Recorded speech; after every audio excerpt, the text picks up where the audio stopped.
There's a texture to the silence in deep space. Maya Rodriguez had been alone on the abandoned station for 47 days. She had learned that silence was more than just the lack of sound. It was there, allowed, a constant reminder that she was 17 light years from Earth and couldn't get back. The station hung in the air like a broken promise. The collective had left it 300 years ago, leaving behind only the bare bones and one inactive warp drive that looked more like abstract art than useful technology. Maya ran her hands over the crystal surface again, feeling the ridges and valleys that didn't seem to make sense to a person. Come on, she said softly to the broken machine. Please, just tell me what you want. The readout on her tablet was the same as it had been for weeks. Power levels are normal. The energy matrix is stable. 92% of the fuel core is full. All technical requirements have been met. The warp drive, on the other hand, stayed as dead as a rock. The notes from the collective said it had worked once, a long time ago, but a terrible failure had shut it down for good. The same notes said that reactivation was theoretically possible, but had never been done. Maya was not an engineer, she was the technician. She had been on a salvage crew looking for useful technology at old collective sites, easy walk, money that is easy to get, until the solar flare hit the ship's navigation systems and sent it crashing into the docking bay of the station. The Captain Morris died right away in the crash. The others had lived long enough to realize that their distress signal wasn't getting through to anyone. They had all died, one by one. Problems with the system. Oxygen is leaking. There was an accident in the cargo bay. Maya was now alone with a box of personal things she had taken from her room before the ship's life support system finally failed. She checked her oxygen level. There are still 14 days left. The recycling systems at the station were working, but they are getting worse over time. She would give herself 12 days before things got really bad. 12 days to do what hundreds of years of collective engineers couldn't. Suddenly, the warp drive started to hum, not powered up, but Maya felt a slight vibration in her bones instead of hearing it. She stopped moving, her hand still on the crystal. There it was again, a resonance, as if the machine was reacting to something. The feeling stopped when she took her hand away. I pushed it back and didn't feel anything. She tried different places, different amounts of pressure, and even talked to it in case it could hear her voice. Nothing worked. Whatever had made that brief response was no longer there. Maya leaned against the wall and looked up at the ceiling. Her sister was probably planning Maya's memorial service. 17 light years away, her parents would be heartbroken. Her nephew wouldn't get why Aunt Maya wasn't coming back. The thought made her chest feel tight. She had done everything, wrote it back, powered through 7 different setups, tried to connect to the collective's old computer system, even made up a manual ignition sequence based on models that were only ideas. Every try had failed. The warp drive had everything it needed except for one thing she couldn't give it. Whatever strange thing that made it work. Her tablet made a noise, another warning about system degradation. The water recycler was starting to break down. She would have to be more careful with her rationing.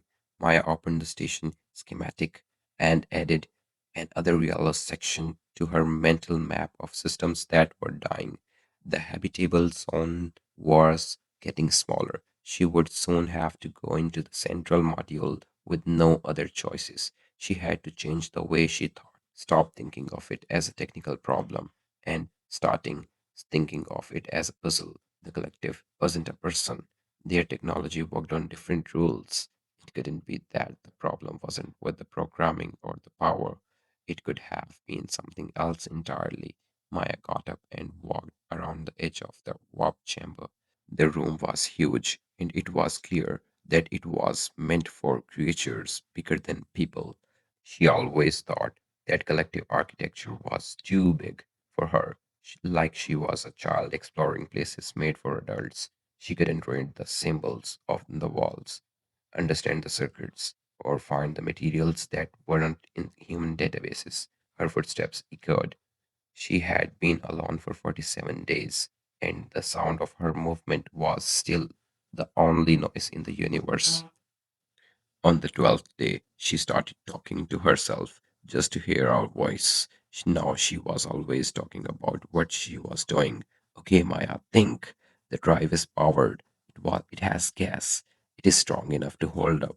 So, what's not there? What could cause ancient alien technology to stop working all of a sudden? She stopped at a wall panel that showed a diagram of the inside of warp drive, even though it was made of metal and crystal. It looked like it was alive, lines that flowed and made it look like growth rather than building. That was always a part of a collective's technology, like they had grown their machines instead of building them. Maybe that's it, she said under her breath. Maybe it's not broken. It could be asleep like a plant waiting for spring to come. But what would make it wake up? She had tried energy pulses at every frequency she could think of, tried chemical catalysts, tried hitting it with radiation. Nothing had made more than that one strange hum she had heard before. Maya went back to warp drive and put her hand on it again. This time she didn't look and just felt. The crystal was cool, not rough, completely still. She focused on trying to remember what she had done before that had caused that reaction, changed the way she breathed, changed her position, had different thoughts. Nothing. This is dumb, she said out loud. I will die here because I can't figure out how to turn on a machine. 17 light years away from home. My nephew is 6 years old. He's going to live without me. Mom is going to feel bad about letting me take this job. Dad is going to act like he's fine until he's not. My sister Alex is going to be so mad that I died doing something so useless. The last word made her voice crack. She had been able to keep it together for 47 days, but now it was too much for her. She slid down the wall until she was sitting on the floor with her box of personal things next to her. The box. She had almost forgotten about it. Just random things from her room, pictures of family, a data stick that has music on it, the hoodie she wore in college, and under it all, in that hoodie, was something she would had since she was a kid.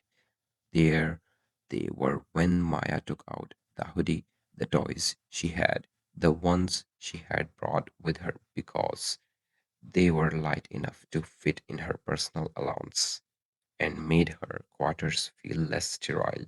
A tiny astronaut action figure, a Rubik's Cube that was stuck 3 moves away from being solved for good, a dinosaur made of plastic, a kaleidoscope, a car that used to wind up but doesn't anymore, a little tin of blocks with letters on them, a harmonica that she had never learned how to play, and a teddy bear that was so old that no one could guess what color it was when it was new. Hey guys, she said softly as she picked up the astronaut. Remember when I thought space travel would be exciting? She turned the figure around in her hands. It was old. She got it when she was 7, right after her class went on a field trip to a space museum. The paint was scratched. One arm was not tight, but she had it all through high school, college, and her first apartment. It had been on every desk she had ever used. The warp drive made a low noise. Maya's head chucked up. The sound was quiet but clear. She looked at the toy she was holding and then at the warp drive. She stood up and walked slowly and carefully toward the machine. The hum got louder. Not much, but it is definitely stronger. She brought the toy closer to the crystal surface. The hum grew louder. She took it away, and the sound stopped. When she brought it closer, the warp drive vibrated so much that she could feel it through the floor. Maya said, "No way, that's not possible." But she had been a technician long enough to know that impossible just meant. She pushed the toy against the crystal, and the warp drive turned on. There was only one point of light deep inside it, but it was there. Power flow that really happens.